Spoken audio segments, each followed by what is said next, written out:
And on today's show, how charitable lead trusts can direct your wealth to targeted beneficiaries. Part 5 of this week's series on estate planning update for 2015 with author and top producer Mike Kilborn, CLU CHFC. Hi everyone, I'm Steve Savant, syndicated financial columnist and contributing author to Innsmark, LifeSpecs, and Backroom Technician. Let's get down to business. Well, welcome to day 5, Michael. Thank you.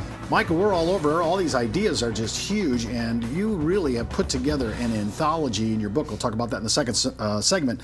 We're talking about charitable lead trusts. Yes. Now, you just named 4 yesterday, the day before. We got 4 or 5 of these in our arsenal now. I mean, this is a lot of arrows in your quiver.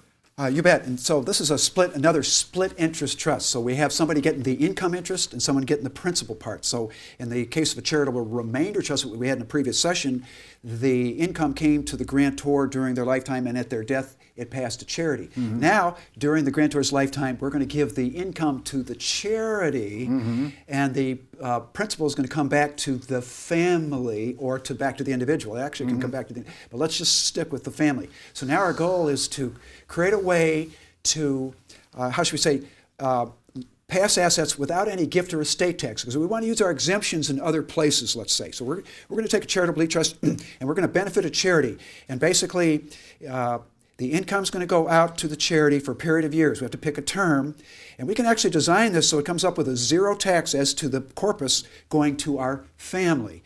In fact, the interesting part about this is you can actually design this to, when a client is giving to charity already, and I had a client, for example, who was giving about $50,000 a year to charity every year and had a plan to continue that indefinitely. And I said, well, wow, what a wonderful thing we can do now, because all we got to do is work backwards, and we ended up figuring that he could give somewhere, and I don't remember the exact number, between $500,000 and $1 million into the trust that would eventually go to the family without any gift tax or estate tax, and he was going to continue just paying the $50,000 a year from the trust to the charity, just as he had done before. And what a wonderful way to work backwards, to give to charity and do good for your family at the same time. And this is one of those living plans. So people talk about death planning, but the truth is, proper estate planning is living planning, and this is part of it. It's a living thing that's happening here, and it's satisfying their charitable intent. And actually, this can be set up at death. So that, let's say, at death, there's going to be a tax bill. We don't know how big, but whatever it is, you can have your executor or trustee or somebody, maybe the attorney involved, go ahead and at that point set up a charitable lead trust. But it's testamentary, you're gone. But now we take the tax bill, and instead of paying that tax bill with these dollars, instead of having those funds be paid out to Uncle Sam, we're going to guide them to a charitable lead trust, and we're going to design it so at the end. Wait a minute, after the fact? After the fact, after the death, yes, you can do it. And in fact, wow. Now the only risk you have here is we don't know what the government's rate will be, because in order for this to work, you've got to exceed the government's rate in the trust. So it's called the 75-20 rate, which is 120% of the federal midterm rate, and today that's the 75-20 rate is 2.2%. So all the trust has to do is exceed that, and there will be something benefiting the family members after charity's taken care of. And so if the rate's high, then maybe they'll skip this plan, but if it's low, the executor can do it. And if they do it at trust, let's take a look at the diagram. So a grantor estate's $20 million. If we put $10 million, now he's dead, let's say, and we're going to make it so that no tax. It would have been a lot of money going to Uncle Sam, but instead we're going to put a charitable lead trust. We're going to put $10 million in there, and we're going to have it last for some 20 years. At the end of 20 years, so in the meantime, we got the income going there, but we have, at the end of 20 years, the children are going to end up with, or grandchildren, because 20 years might be, you die, your kids may be pretty old, you might end up going to the grandchildren. So we got to work to design this properly.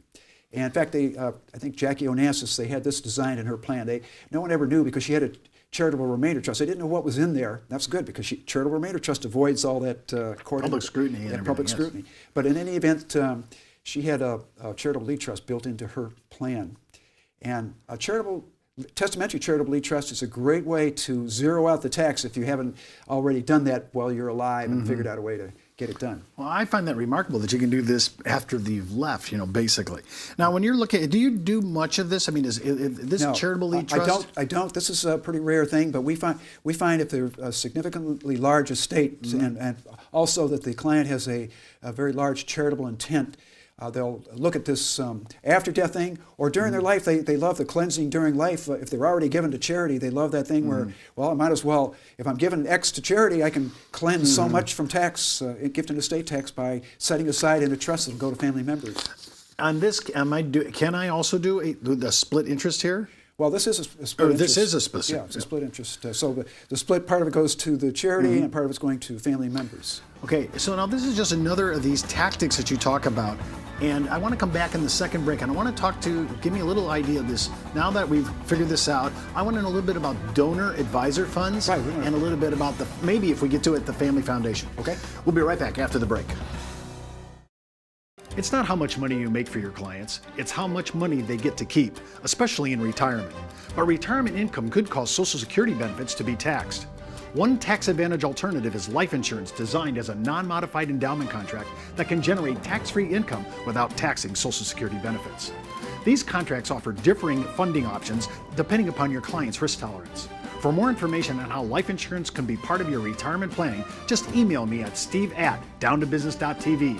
Brought to you by Ash Brokerage, the practice enhancement company. Well, welcome back to our second segment. Of course, I'm with Mike Kilborn, CLU CHFC, top of the table producer, huge practice down in Naples, Florida. And he is a huge platform speaker as well as an author. And this book is golden, Disinherit the IRS. You can pick it up on disinherittheirs.com. You can pick it up at Amazon. And you go to Barnes & Noble. Next time I go there, and I'm there sometimes every other Thursday, I'll have to see how that book's doing on that shelf. Don't die till you read this book. Yeah, don't die. That's the disclaimer. Well, we're talking more now today. We're going to shift a little gears away from the trust and talk about donor advisor funds. Kind of introduce me into that concept. Well, I often call donor advised funds a poor man's foundation because it's such a simple way to give as compared to forming a family private foundation. And actually, family private foundations have their place. In fact, when there's very large wealth and you want to pass it for many generations and you want the control to pass for many generations, you want to keep your name alive, probably the private family foundation is a better choice, but your goals and objectives can pass through to family members as they continue to give to charity through the donor advised fund, and it can last quite a few generations as well. I'm surprised. Well, one thing I'm surprised about this is that you call it the poor man's, ability to pay this, because really you could be down at very low numbers like 5, 10 grand. Sure. And that works for them. Well, I actually formed my own. I donated money to a donor advised fund. And it was actually Fidelity had one, and they have their own charity. Believe it or not, it's the number 3 charity of all the charities because there's so much money flows into it. And basically, what you do is you get the deduction up front when you do it, but you don't have to give the funds out this year. It can be spread over a number of years, but you get your deduction up front. That's pretty important to know. And what you essentially do is a donor advised fund is a fund within a community foundation, or it could be a private. Foundations that set up that are public charities, and public charities is the key. And so the funds then, once they're in the donor advised fund, yourself while you're alive, and maybe family members, and maybe you bring family members and have family meetings and you vote on how to give the money out to charity. What a wonderful planning tool for now family you're actually members. Giving it to a third party, right, in a donor advisor fund. Yes. People kind of think sometimes you lose control over this. Well, talk about that issue. Donor advised funds, you're actually advising the charity, in this case, let's say a community foundation, where to make the donation. Community foundations will follow your advice almost virtually all the time. Now, if a couple of generations go by and family members aren't paying attention to it anymore, they may take over and pass the funds where they see the best place for them. So some of the benefits of having lifetime charitable giving is that it carries on to your charitable intent for years to come, brings your children, maybe your grandchildren together at least once a year, maybe after you're gone. That carries on. What a wonderful way to keep your family together.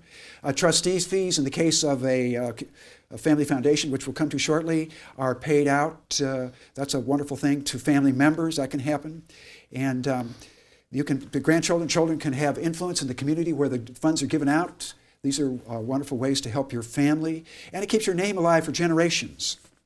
So when we give to a donor advised fund, there's a certain limit on how much you can deduct, and so if it's cash, you can deduct up to 50% of your adjusted gross income. If it's an appreciated asset, you can give up to 30% of your adjusted gross income. Wow.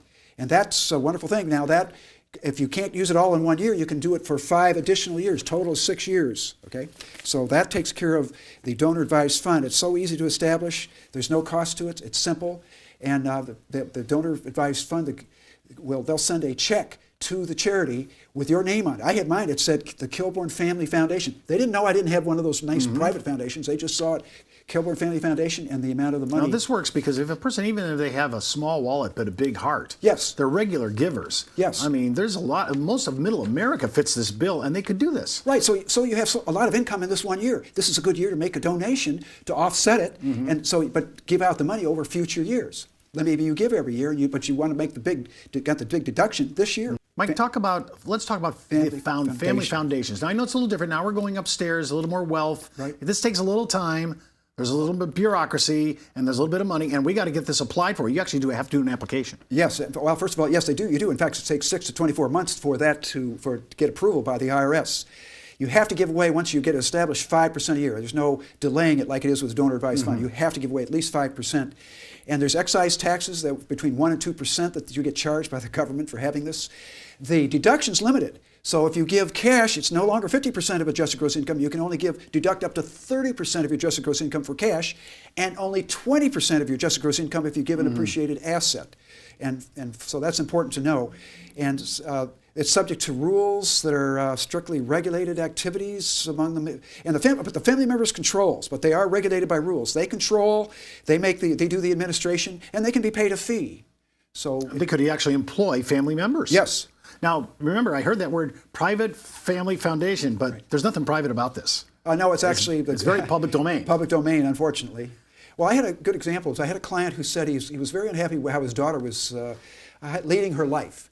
He said, I'm not leaving her anything. And I remember he had a $12 million estate, and I thought, what? He said, no, but what I'm going to do is I'm going to set up a private family foundation, and I'm going to make her the trustee of it. Oh, what a wonderful thing. He's going to teach her. But she's going to be able to have an income.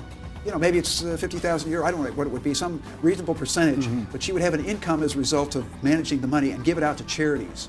And he said that's going to train her in ways I want her to learn. And he said that I think that's going to satisfy my intent for her and satisfy his charitable intent. Well, that's all the time we have for today. Remember, before moving forward with any of the ideas on our show, always consult your tax advisor, legal counsel, or your broker-dealer compliance officer. Missed an episode? Just go out to our video archives. And remember, you could be wiser as an educated advisor. I'm Steve Savant. We'll see you next week.